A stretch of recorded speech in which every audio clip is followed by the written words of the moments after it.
Cars, cars, cars. How they have changed travel and perception of success.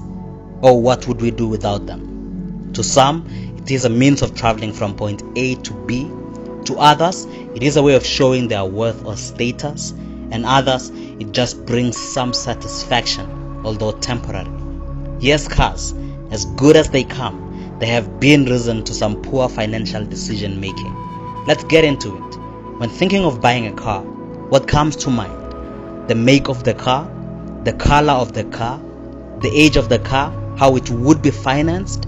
Well, here we offer a high-level breakdown on why you should not buy a car on finance, regardless of your financial status.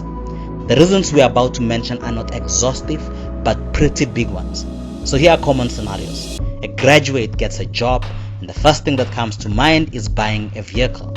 After the first few months of working, you decide to purchase a vehicle on finance and claim ownership, and the circle of car payments begins. Here's a second scenario. You have had a car on finance, and just when you're about to get out of car debt, you decide to trade it in and get a better, newer vehicle on finance. You are in debt all over again. Of all forms of debt you may get into, car finance should not be one of them. And why is that? Here is our first reason why, and it's the big bad word, depreciation. What is depreciation? The value of an item going down is what is known as depreciation.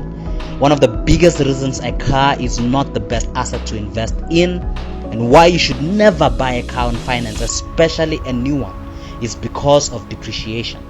The moment you drive the vehicle out of the dealership, the vehicle begins to drop in value while the interest rate on your car loan starts rolling. Don't buy a car on finance because it is a depreciating liability, asset. You're not making a worthwhile investment, but slowly eroding your money. As one person put it, as you drive off the car dealership while waving goodbye to a smiling car salesman, the value of your car falls by approximately 10%. Your ride away from the dealership has just become your most expensive ride. Take a look at this analysis of a new car done by Dave Ramsey. By the way, the link to that article will be found in the description below. It has only been adjusted to South African currency and context. After 1 minute of buying your vehicle, if you buy a shiny new 200,000 rand car, it loses somewhere between 9 to 11% of its value the moment you drive off the lot. You're basically throwing 20,000 rand out the car window as you drive the car home for the first time. And after 1 year, fast forward 12 months, and that car sitting in your driveway will have lost around 20% or maybe even more of its value from the day you bought it. And after 5 years, you can expect your new car to lose 60% of its value after driving it around for 5 years. Most cars lose about 10% of their value every year after that steep first year dip. So as you can see here, depreciation plays a big role on why you should not finance a vehicle. Here's another quote by Dave Ramsey from the same article. Think about it. If you just wait a few years, you could let someone else take on the brunt of those first few years of depreciation and buy a good as new car for half the price. He goes on to say that don't even think about financing it with car payments. Things with motor in them go down in value, and you should never borrow money for anything that goes down in value. No exception. The average millionaire drives a 4-year-old car with 41,000 miles or 66,000 kilometers on it, and 8 out of 10 millionaire car buyers drive it away debt-free without a car payment.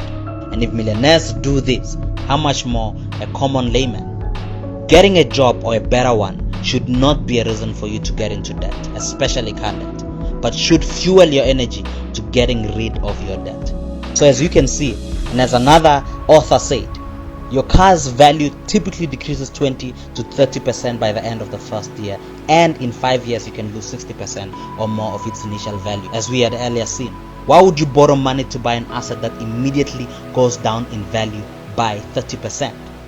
One of the best ways to build financial security is to spend the least amount possible on a car that meets your needs.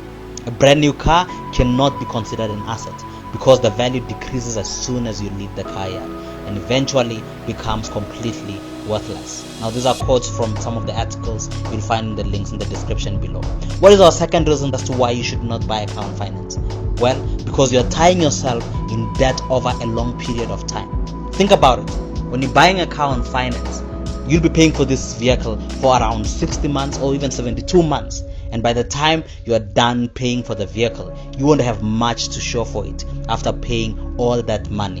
And it's because of the first reason we have mentioned. The car has greatly depreciated at that point. So you're tying yourself in debt over a long period of time where you have an obligation to honor this debt regardless of what happens to the vehicle during that period. And that is the second reason why you should not go into debt for a vehicle. Another consideration you should have is your insurance cost. Think about it.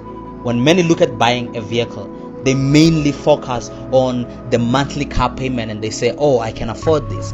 And then only to be hit with the realization that you also need to have car insurance, as many lenders and many banks would require you to have insurance before you drive that vehicle off the car lot. And generally, the newer the vehicle, the higher the insurance cost. And if you're going to buy a vehicle on finance, it's because you can't afford to pay for it cash. That means you're sensitive to the money that you have. And you have to bear in mind that you'll be paying a very high rate on insurance because it's a new vehicle. And the fourth reason we have here is that this vehicle is not really yours until you have completely paid it off. The vehicle will not be yours until you have completely paid it off.